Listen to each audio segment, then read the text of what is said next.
नमस्कार दोस्तों, धार्मिक कहानियाँ पूरा जरूर सुने। रामायण काल के रहस्य सुने और देखें। रामायण काल को लेकर अलग अलग मान्यताएं हैं।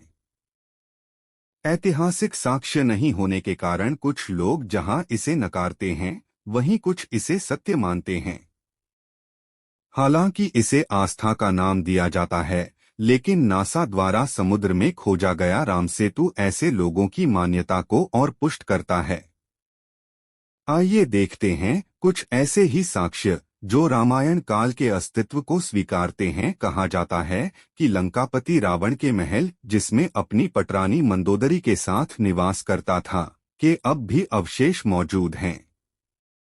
यह वही महल है जिसे पवनपुत्र हनुमान ने लंका के साथ जला दिया था। लंका दहन को रावण के विरुद्ध राम की पहली बड़ी रणनीतिक जीत माना जा सकता है, क्योंकि महाबली हनुमान के इस कौशल से वहां के सभी निवासी भयभीत होकर कहने लगे कि जब सेवक इतना शक्तिशाली है तो स्वामी कितना ताकतवर होगा, और जिस राजा की प्रजा भयभीत हो जाए तो वह आधी लड़ाई तो यूं ही हार जाता है। गुसाई जी पंक्तियां देखिए। चलत महाधुनि गरजेसी भारी, गर्भ स्रवहि सुनी निशिचर नारी। अर्थात लंका दहन के पश्चात जब हनुमान पुनः राम के पास जा रहे थे तो उनकी महागर्जना सुनकर राक्षस स्त्रियों का गर्भपात हो गया। आगे देखें वह गुफा जहां बाली से छिपकर रहते सुग्रीव। सुग्रीव गुफा। सुग्रीव अपने भाई बाली से डरकर जिस कंदरा में रहता था उसे सुग्रीव गुफा के नाम से जाना जाता है।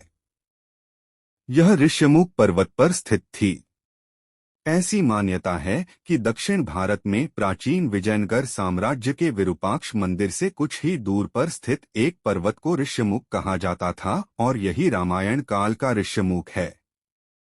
मंदिर के निकट सूर्य और सुग्रीव आदि की मूर्तियां स्थापित हैं। रामायण की एक कहानी के अनुसार वानरराज बाली ने दुंदुभि नामक राक्षस को मारकर उसका शरीर 1 योजन दूर फेंक दिया था। हवा में उड़ते हुए दुंदुभि के रक्त की कुछ बूंदें मातंग ऋषि के आश्रम में गिर गईं। ऋषि ने अपने तपोबल से जान लिया कि यह करतूत किसकी है। क्रुद्ध ऋषि ने बाली को शाप दिया कि यदि वह कभी भी ऋष्यमुख पर्वत के 1 योजन क्षेत्र में आएगा तो उसकी मृत्यु हो जाएगी। यह बात उसके छोटे भाई सुग्रीव को ज्ञात थी, और इसी कारण से जब बाली ने उसे प्रताड़ित कर अपने राज्य से निष्कासित किया तो वह इसी पर्वत पर एक कंदरा में अपने मंत्रियों समेत रहने लगा। यहीं उसकी राम और लक्ष्मण से भेंट हुई, और बाद में राम ने बाली का वध किया और सुग्रीव को किष्किंधा का राज्य मिला। देखें अशोक वाटिका, जहां सीता माता को रखा गया था। अशोक वाटिका लंका में स्थित है, जहां रावण ने सीता को हरण करने के पश्चात बंधक बनाकर रखा था। ऐसा माना जाता है कि एलिया पर्वतीय क्षेत्र की एक गुफा में सीता माता को रखा गया था, जिसे सीता एलिया नाम से जाना जाता है। यहाँ सीता माता के नाम पर एक मंदिर भी है। यहीं पर आंजनेय हनुमान ने निशानी के रूप में राम की अंगूठी सीता को सौंपी थी। ऐसा माना जाता है कि अशोक वाटिका में नाम अनुरूप अशोक के वृक्ष काफी मात्रा में थे। राम की विरह वेदना से दग्ध सीता अपनी इहलीला समाप्त कर लेना चाहती थीं। वे चाहती थीं कि अग्नि मिल जाए तो वे खुद को अग्नि को समर्पित कर दें।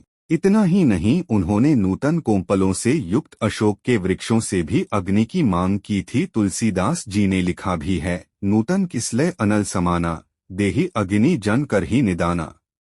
अर्थात तेरे नए पत्ते अग्नि के समान हैं, अत मुझे अग्नि प्रदान कर और मेरे दुख का शमन कर। और देखिए रामसेतु, जहां से राम सेना समेत लंका पहुंचे। रामसेतु जिसे अंग्रेजी में एडम्स ब्रिज भी कहा जाता है, भारत तमिलनाडु के दक्षिण पूर्वी तट के किनारे रामेश्वरम द्वीप तथा श्रीलंका के उत्तर पश्चिमी तट पर मन्नार द्वीप के मध्य चूना पत्थर से बनी एक श्रृंखला है। भौगोलिक प्रमाणों से पता चलता है कि किसी समय यह सेतु भारत तथा श्रीलंका को भूमार्ग से आपस में जोड़ता था।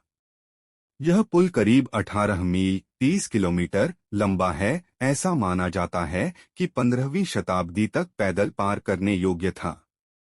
एक चक्रवात के कारण यह पुल अपने पूर्व स्वरूप में नहीं रहा।